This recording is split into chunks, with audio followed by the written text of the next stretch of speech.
The cold skies over Canada had always carried a certain silence, a silence broken only by the roar of jets cutting through the icy air. But this time, the silence felt different, as if the heavens themselves were waiting for a revelation. Far away, across the Atlantic, a single fighter jet was preparing to cross into history, a jet that would expose Canada's hidden vulnerability to the entire world. Its name was Gripen E.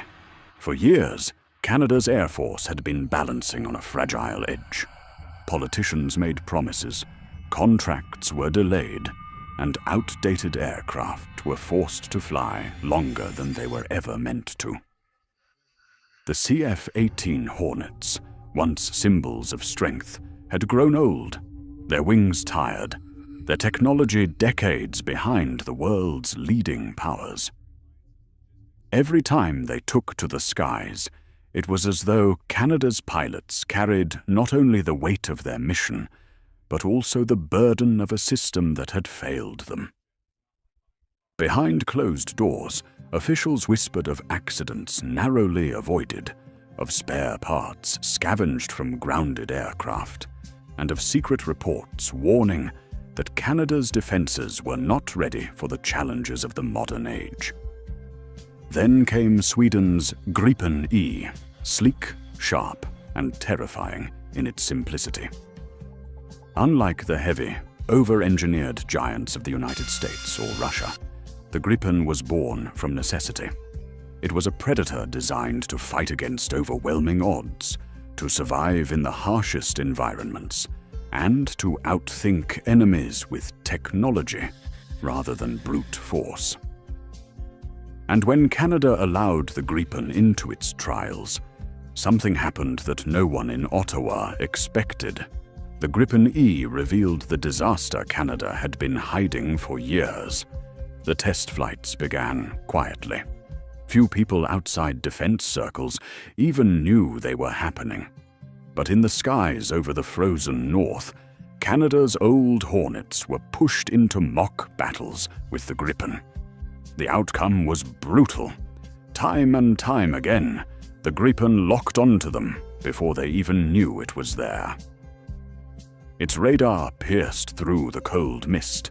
Its electronic warfare systems blinded the Hornets' sensors, and its agility left Canada's pilots feeling as though they were flying relics from another era.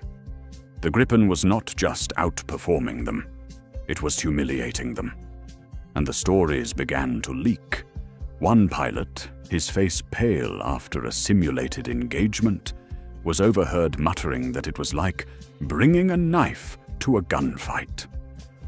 Another compared the Gripen's data-sharing network to a ghost in the sky, coordinating attacks that the Hornets couldn't even comprehend. Each report, each whisper, painted the same chilling picture. Canada's Air Force, proud but neglected, was crumbling in the face of modern air combat. Behind the scenes, a storm brewed. Documents marked classified carried warnings that Canada's ability to defend its own airspace was slipping through its fingers. Allies began to take notice. In Washington, there were smirks. Canada had long relied on the protective shadow of the United States. But in Moscow, there were raised eyebrows, for a weak Canada meant opportunities in the Arctic. And in Stockholm, there was silence. The kind of silence that comes when you know a truth too dangerous to shout aloud. But the Gripen E's exposure was not just about machines. It was about people. Canadian pilots, some of the best trained in the world, found themselves demoralized. They fought valiantly in every exercise, pushing their Hornets beyond their limits. Yet the results were always the same. The Gripen saw them before they saw it. It struck them before they could react. It was as if the jet itself was mocking the years of delay, indecision, and political games that had left Canada vulnerable. Rumors spread through the halls of the Canadian government. Some wanted to bury the results, to keep the disaster hidden from public eyes. Others demanded immediate action, a complete overhaul of procurement strategies, a desperate bid to save the reputation of the Royal Canadian Air Force. But it was too late. The truth was seeping out, faster than anyone could contain it. Journalists caught whispers of the failed trials. Analysts began piecing together fragments of information.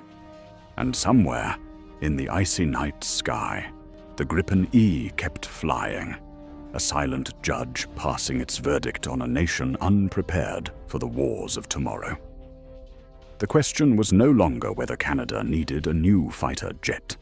The question was whether it was already too late. For in the game of air superiority, delays are deadly and disasters are unforgiving. The Gripen E had not just exposed Canada's weakness, it had revealed it to the world. And once the world knows a secret, it cannot be taken back. As the snow fell over Ottawa, a single phrase echoed through the corridors of power. Disaster. A disaster that could no longer be hidden, because it was now written in the skies themselves. The storm that began in whispers soon became a roar. What had started as quiet murmurs among pilots turned into a firestorm of speculation that stretched across borders. International defense circles were buzzing, asking the same question.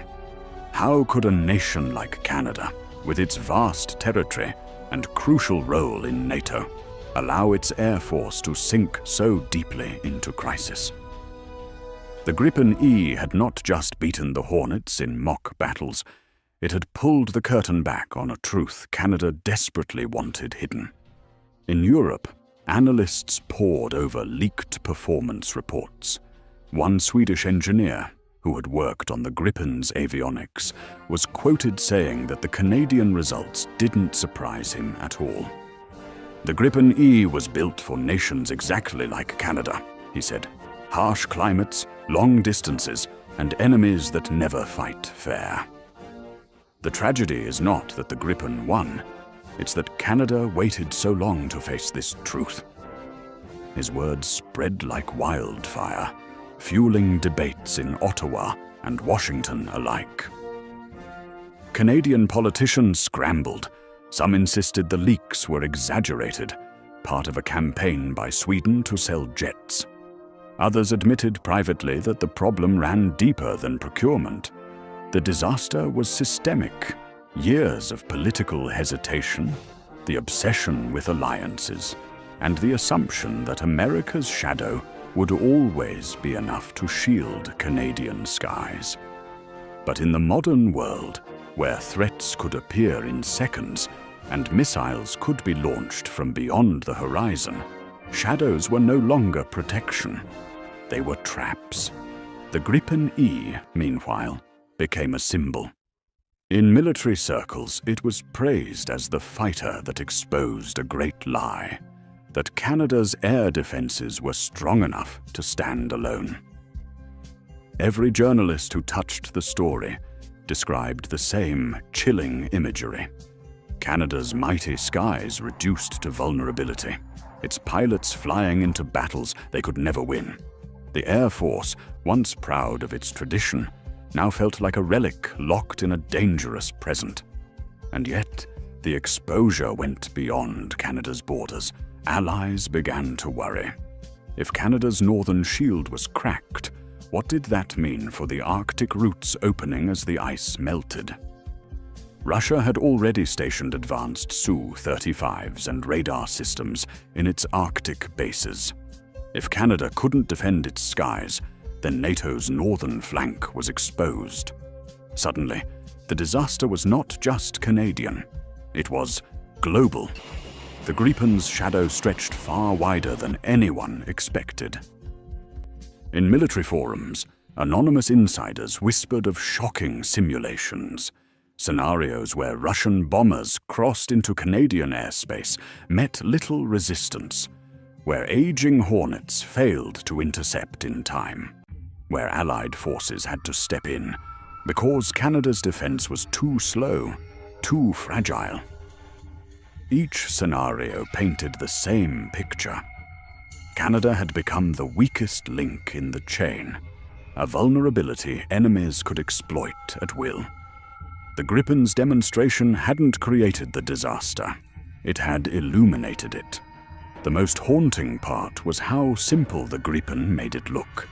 Pilots described it like a ghost, appearing suddenly on their sensors, vanishing, then reappearing behind them with a missile lock.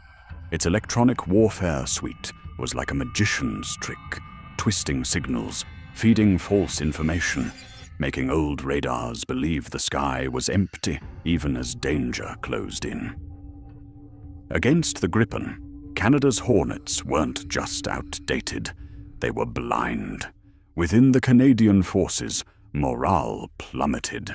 Some pilots questioned whether they were being sent into the sky with weapons of another era. Others fought to stay optimistic, reminding themselves of their skills and training. But the truth lingered in every hangar, every briefing room. Skill alone could not erase decades of political neglect. And as long as the Hornets kept flying, every sortie was a gamble against fate. Meanwhile, the world was watching. Russia studied the reports with cold satisfaction. China, too, noted the weakness of a NATO ally across the Pacific. Even America, though bound by alliance, understood that a crippled Canadian Air Force meant heavier burdens for their own pilots. Canada, for so long the quiet partner, had suddenly become the center of unwanted attention. And all because one jet, born in Sweden, had dared to reveal the truth. In the halls of Ottawa, the debate raged on. Should Canada rush to replace its fleet? Should it gamble billions on American promises of the F-35, or take the shocking path of embracing the Swedish Gripen? Every answer seemed wrapped in risk, but behind each argument, one fact could not be denied. The disaster was real. The Gripen E had not invented Canada's weakness. It had only exposed it, laid it bare before the world like a wound that could no longer be hidden. And as the cold wind swept across the northern skies, Canadian pilots continued to fly their weary Hornets, knowing that each mission was a reminder of what the world had already seen. The disaster was no longer a secret.